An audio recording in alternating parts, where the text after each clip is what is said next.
Hey everyone, welcome back to Corporate Decoder. Today we're diving into Moody's latest financial report, and let me tell you, it is a wild ride from booming revenue to some interesting restructuring charges. Get ready to decode the numbers behind the ratings giant. And before we dive in, if you love getting these financial deep dives without all the jargon, make sure you hit that subscribe button. Plus, join our Discord community linked in the description below for more exclusive talks and insights. Alright, so Moody's just dropped their Q3 report for 2025, and the top line looks strong. Revenue hit a whopping $2.007 billion for the third quarter alone, which is up a solid 11% from last year. And for the first 9 months of the year, they've pulled in $5.829 billion.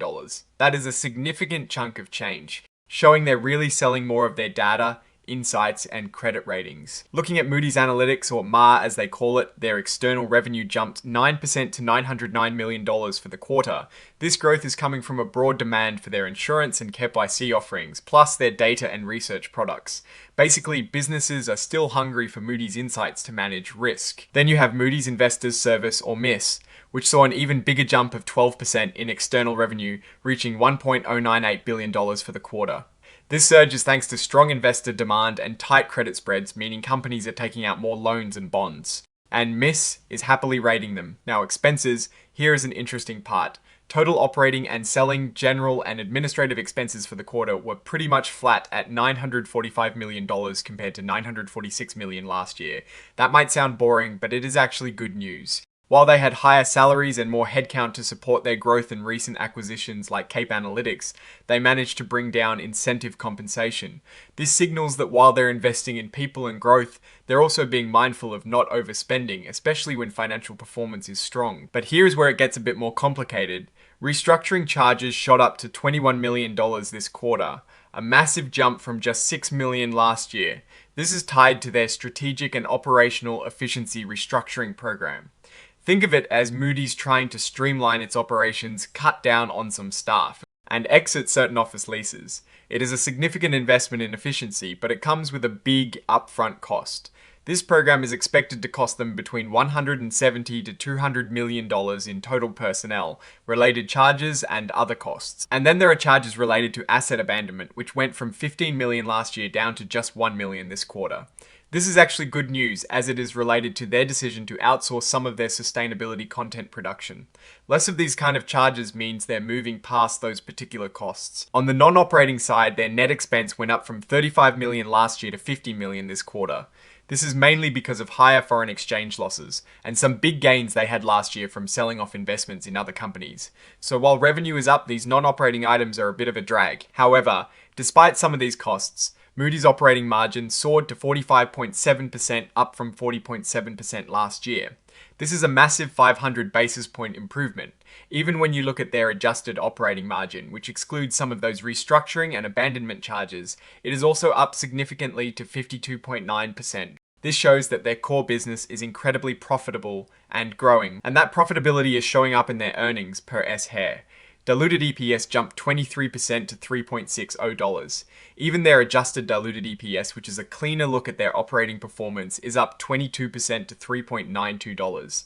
This really means that their core business is strong and they're making more money for each share of stock. Let's dig into the segments. Moody's Analytics Massachusetts saw its global revenue grow 9% to $909 million for the quarter.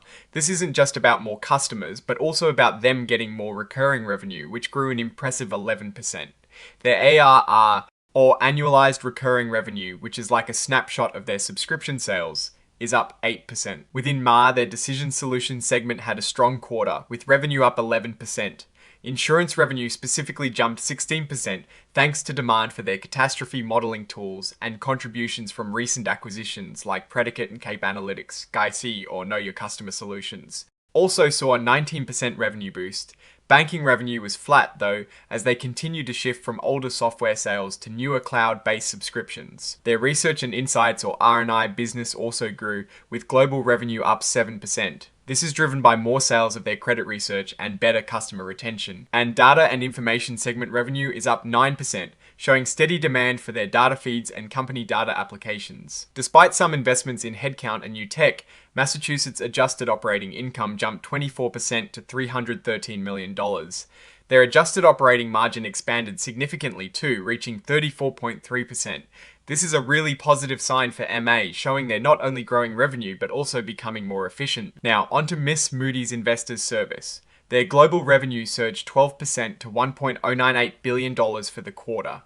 This growth is spread across all their rating lines of business. Their corporate finance group, or CFG, saw revenue climb 12%. A big chunk of this came from higher leveraged finance issuance, like bank loans and speculative grade bonds.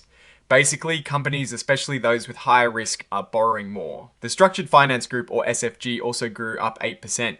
This was boosted by strong activity in collateralized loan obligations and residential mortgage-backed securities. Financial Institutions, or FIG, had a stellar quarter, with revenue up 22%. This was mainly driven by more issuance from banks, especially from those less frequent issuers looking for ratings. And public, project, and infrastructure finance revenue is up 5%. This growth is coming from the US side, particularly in regional and municipal financing. Despite some increases in spending, Michigan's adjusted operating income saw a healthy 22% jump to $749 million. Their adjusted operating margin also improved quite a bit, hitting 65.2%. This segment is really the profit engine for Moody's. Looking at the cash flow for the first 9 months of the year, Moody's brought in $2.043 billion from operations.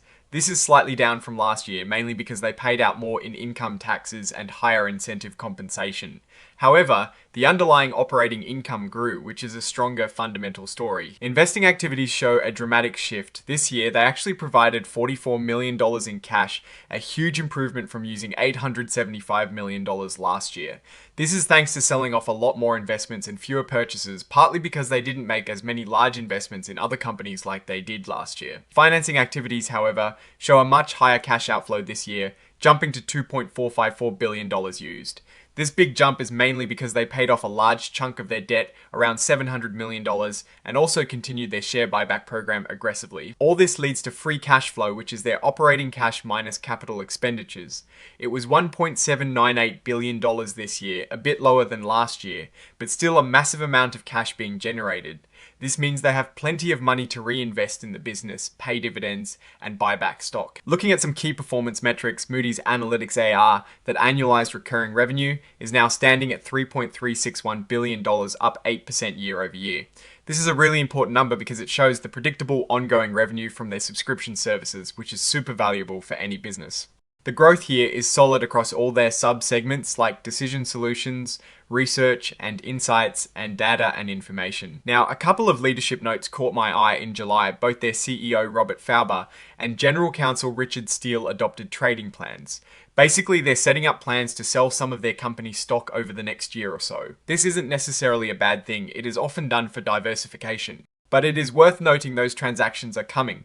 So, what is the big picture here? Moody's is firing on all cylinders when it comes to revenue. Both their analytics and their core ratings business are growing, and they're doing it while managing costs reasonably well, even with some significant restructuring happening. That jump in operating margin and EPs is seriously impressive and shows the underlying strength of their business. The fact that they're still generating so much free cash flow while also investing in acquisitions and restructuring debt is a testament to their financial health. However, that restructuring program is a big story. While it is designed to make them more efficient and drive future growth, it is costing them a lot of money right now. And the rise in derivative costs and foreign exchange losses, while managed, are things to keep an eye on. Also, their debt levels are substantial, though they do have a clear plan for repayment. Ultimately, Moody's looks like a company executing well on its core business, navigating the costs of future efficiency, and still managing to reward shareholders. The story here is one of growth, efficiency initiatives, and a strong focus on managing risk in a complex financial world. Alright, that is our breakdown of Moody's latest filing. What is your take on these numbers and what they signal for the company's future? Drop your thoughts in the comments if this analysis was valuable. Hitting that like button really helps, and subscribe for more deep dives. Don't forget to check out the Discord in the description. Thanks for watching. See you next time.